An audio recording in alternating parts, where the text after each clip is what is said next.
Upland game biologists recently finished their late summer roadside brood counts.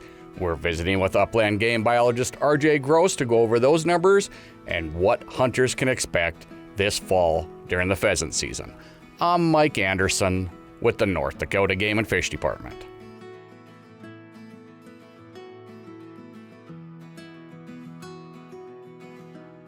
So our main fall hunting forecast for upland birds comes from our late summer roadside counts that we do every year from July 20th through August 31st. And we can compare that year to year. Long-term averages, we've been doing it for 50, 60 years. The results for pheasants this year were similar to last year. We have 4 metrics that we keep track of in these, and that's pheasants per 100 miles, total pheasants observed, pheasant broods per 100 miles, age ratio, which is adults to juvenile, and then average brood size, or how many chicks are in each brood. All those were down this year, statewide, just a little bit though. I mean, fraction percentage points. When you're looking at pheasants per 100 miles, that was down 3%, almost unchanged from last year. Broods per 100 miles was down a percentage, very similar to last year. The age ratio was down 16%. That's what, one that we want that to close to 2, above 2 juveniles per adult, and that was down, close to the 1, a little over 1 this year. So not good. A lot of that, and I'll get into that with what led to that. And then the average brood size was down 6% compared to last year. Last year was right, 5.5. This year is right around 5. So not as bad as it could have been, but it coming into this breeding season, we were really hopeful. We had one of the highest crowing counts that we've ever had in North Dakota. Habitat looked good. We had 2 really easy back-to-back winters. Hens, everything. With the high breeding population of roosters that we had, coupled with really good hen body condition that they should have had, it was looking good. But this year we had a lot of severe weather. I mean, we had 13 tornadoes, it seemed, every other day. There was hail, straight line winds, things like that. And that really, those spots that got hit, some of the worst were up in the very far northwest. The Crosby area had 2 poorly timed hail storms that really came through in our survey. Basically we counted 30% less chicks in that area than we did last year, even less adults. So unfortunately, the decrease in that area really drove down the statewide average. The rest of the state did fairly good for reproduction. There were excellent parts of the state that did really, like our District 3, so the Southwest did very well. They had good production pretty much whole district wide, so that's good. But there was a couple of hailstorms through that, like south of Dickinson. They went all the way over to Mott, Hettinger area. The hail scar was mile wide and 45 miles long. So if you're down there and you're in that hail scar, you'll be able to tell if you're not seeing any birds. And one thing to put into perspective, even though the numbers were down this year, we're still 48% above our 10-year average. And that's also coming down the last 2 years were very good production years. So even being down the little percentages that we are, it still should be a great year. There's just going to be places in North Dakota where the pheasant population and reproduction wasn't as good as it could have been. So the way we break down the state, we have 4 pheasant management districts that we use, and those are District 1, 2, 3, and 4. Affectionately, or their nicknames are basically the cardinal directions of the northeast, northwest, southeast, and southwest. And that's not completely true. We have them based on ecoregions or similar type of habitat in North Dakota.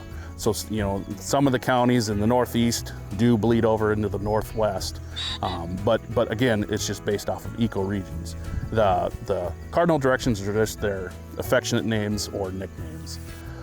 And we can start, breaking down those districts. The one that most people know and North Dakota is kind of famous for is District 3 or the Southwest. And that had the best production this year. Most pheasants per 100 miles, most broods, highest brood size, everything like that.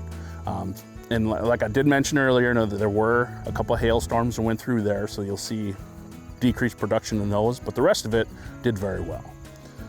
And then moving on to District 1, which is affectionately the northwest, which is kind of Lake Skakawea all the way up to the northwest. That was down this year compared to last year. Fairly significant in the broods. We did still count a good number of adults. Like I talked about, the Crosby area and that very far northwest part where we had a lot of pheasant production the last few years, took a big hit with hailstorms. So that area is going to have a pretty good downturn this year. But when you get more south into the unit, into the district around Lake Skakawea, production was good around there. And it was still the second largest amount of pheasants counted in our metrics. So we do pheasants per 100 mile and broods per 100 mile. Then a good surprise this year that had, District 4, which is our southeast, that had kind of, back in our heydays, there were a good number of pheasants down there, but we've lost the most CRP, lots of row crop conversion down in that area, but we had a good increase down there this year. And a lot of that is skewed towards the west part of that. You're going into Burley and Emmons County, along the river, really good production down there. But there wasn't a very far southeast where, Dickey, Lemoore, those counties down in the southeast had decent production compared to the last few years, which hadn't been very good. So that was a good surprise. And then lastly, our northeast, or District 2, which isn't not the best pheasant habitat that we have in the state. That includes the Turtle Mountains, Pembina Hills, things like that. Most of those pheasants are going to be down close towards I-94. But even the Devil's Lake district around there, those guys usually don't count very many pheasants, and pheasants are definitely increasing up there, even over by Grand Forks. So that was good to see. That district, as far as percentage-wise, I don't usually like to report those because small numbers. When there's a little bit of change, it's big numbers, but pheasants are increasing in that district as well. So coming into this breeding season, the nesting habitat was fantastic. Even though we had not very much snow during the winter, we still had a residual cover from last year that was good. And I'll couple that with the body conditions, we were really hopeful. But we had the first real major event was in late May. We had parts of the state had 7-8 inches of rain while pheasants were already nesting. So more than likely we lost a lot of nests, which, not to say that it's a good thing, but the timing was good, because if a pheasant nest is destroyed before they hatch, they will re-nest. They're very good at it. If it would have happened later when some had hatched or chicks had already hatched and would wipe them out, they won't re-nest. So I think there was a lot of re-nesting that came out, and that'll really be, the real truth to that will come out in our wing envelopes. But the last couple weeks of the survey, we had a lot of chicks that we aged at half grown to 3/4 grown, where they should already be 3/4 to full grown. So I think it's gonna be, the opening weekend and even youth weekend, there's gonna be some birds, roosters in particular, that might not look like a true rooster yet, because they'll be a little bit younger than they should be. But I think that those will come out, and production hopefully will be even better than what we saw. The survey isn't perfect. It's not a total population count, it's an index. And with habitat being very thick and lush, as you can see behind me, you're not gonna count them all. The basic, you want them to come out to the roadside when it's really cool, calm, and dewy. But when there's a lot of habitat out there, you're just not gonna see them all. And one thing a hunter can do, you can go on our website and request wing envelopes. Either that, or some have been sent out pre-season. And what those are, when you harvest an upland game bird, a partridge, a pheasant, a sharp-tailed grouse, to look on the envelope, look at the instructions, because for each species we need different things. Like for pheasants, we need a wing with the outer primaries, feathers to be complete, and then a foot.